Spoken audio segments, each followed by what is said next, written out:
Peindre un paysage, palette de couleurs et résultats, c'est ce que je vous propose de voir aujourd'hui dans cette vidéo.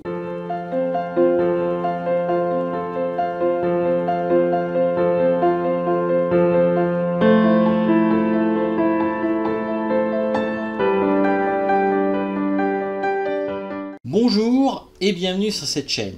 Alors aujourd'hui j'avais envie de vous faire une petite vidéo où je vous explique comment j'ai réalisé le paysage que vous voyez juste à côté de moi, à savoir ce paysage d'une vue de Carcassonne.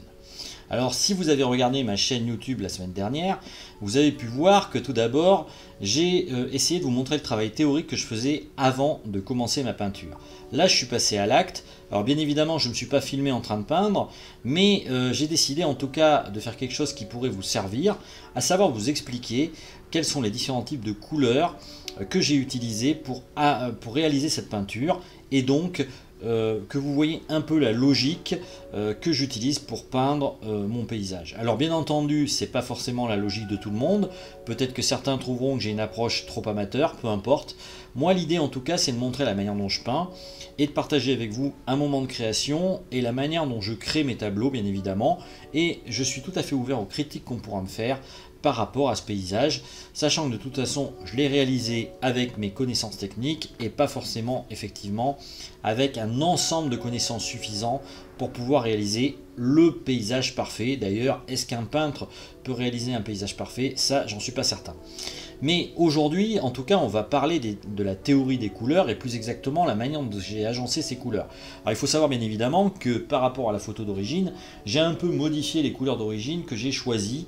Et j'ai choisi en fait de jouer sur une gamme de couleurs jaunes, en partant bien entendu de l'ocre jaune ici au niveau de la tour, pour après aller vers le jaune de Naples ici, qui est un jaune un peu plus clair, avec lequel j'ai mélangé avec du blanc, et puis aussi de la terre brune à ombrer à certains endroits, ce qui donne des effets en fait liés tout simplement aux différentes fenêtres et aux différentes arches qu'il peut y avoir au niveau de la cité. Et ici j'ai mis donc un jaune primaire qui lui est encore beaucoup plus jaune et beaucoup plus intense que le jaune de Naples ou l'ocre jaune, ou du moins en tout cas il a un jaune différent, et je l'ai mélangé avec des tons rougeâtres. Alors pourquoi avoir fait ça? C'est parce que tout simplement j'ai voulu jouer sur les différentes couleurs adjacentes qui existent sur un cercle chromatique. Alors qu'est-ce que c'est qu'un cercle chromatique pour ceux qui ne savent pas? Eh bien c'est tout simplement ça.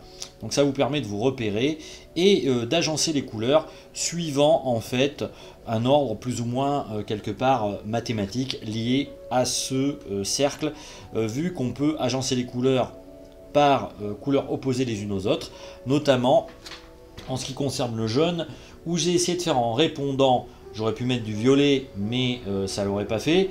J'ai choisi en tout cas un bleuté ou un bleu outre-mer pour pouvoir répondre en fait au jaune de la tour. Et bien évidemment, le jaune, je l'ai un peu assombri avec des terres brunes, comme vous pouvez voir, ce qui donne un peu l'effet arrondi de la tour. Ça, c'était l'idée.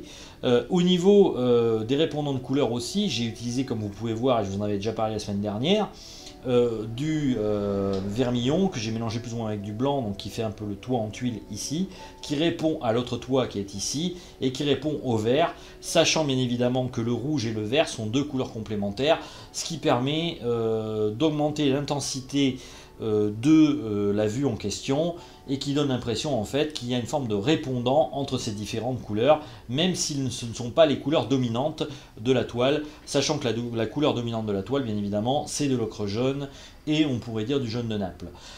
Pour le fond bien évidemment j'ai mis un vert.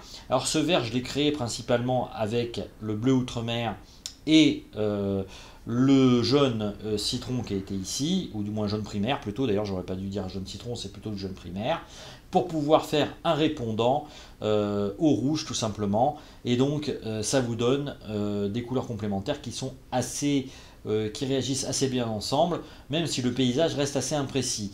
J'aurais pu effectivement faire une plus grosse précision de détail au niveau des tours et tout ça, et je ne m'interdis pas d'ailleurs de le refaire par la suite, d'essayer d'améliorer. Ils ont la vision de ça, mais l'idée en tout cas de base c'était de faire des couleurs qui se répondent les unes aux autres, qui ne sont pas forcément des couleurs dominantes, mais qui comptent quand même dans l'ensemble du tableau pour avoir un rendu qui est assez, disons, sympathique au regard. En tout cas, moi, j'en suis plutôt pas mécontent, même si effectivement, je pense que j'aurais pu faire mieux en termes de rendu, si j'avais mieux travaillé encore mes volumes. Mais ça, c'est une autre histoire. Moi, c'est un choix que je fais, qui est de rester en tout cas dans un travail assez brouillon au niveau des détails, mais en tout cas de respecter les différents types de masses de couleurs pour faire un tableau de type expressionniste qui rende le mieux possible au niveau du regard lorsque vous le regardez de loin. Donc voilà, j'espère que vous appréciez ce travail. L'idée bien évidemment c'était de vous montrer les différentes peintures que j'avais utilisées. Donc je vous fais un petit récapitulatif. Donc pour les ombres, de la terre brune à ombrer. Alors on aurait pu utiliser aussi de la terre verte. Pour le toit, du bleu outre-mer. Pour le fond du ciel, alors là j'ai utilisé un bleu royal pour tout dire. Et puis pour ce qui est en tout cas des tours et du sol, eh bien j'ai tout simplement utilisé donc de l'ocre jaune et du jaune de Naples ainsi que du jaune primaire. Donc une palette quand même assez restreinte auquel j'ai rajouté du blanc effectivement pour faire le rendu des remparts que vous pouvez voir ici, parce que le soleil reflétant dessus, et bien entendu ces différentes parties du rempart apparaissent beaucoup plus blanches que le reste, et je me suis dit que ça serait pas mal de jouer là-dessus pour montrer que le soleil venait de dessus et tapait principalement donc sur le haut des remparts. Alors on peut bien entendu discuter de la finalité de ce tableau, s'il est vraiment bien réussi ou pas, ça je vous laisse décider. Pour le chemin, donc j'ai mis du blanc pour intensifier en gros le tracé qui va vers la tour et donc donner cet effet de chemin dans le tableau dont je vous avais parlé. Voilà un peu tout ce que j'avais à dire sur ce tableau. Pour aujourd'hui, je vais vous laisser. Et puis, si vous avez apprécié ce travail, vous pouvez partager, liker, vous abonner à ma chaîne YouTube, bien entendu, et puis télécharger le guide gratuit du peintre débutant qui est sur mon site web, ou encore aussi, vous pouvez vous procurer mes toiles que je mets à la vente sur le site Art Majeur, et vous verrez, il y a le lien directement sur mon site web quand vous arrivez dessus. Donc je vous laisse pour aujourd'hui, je vous dis à bientôt pour une autre vidéo. Ciao!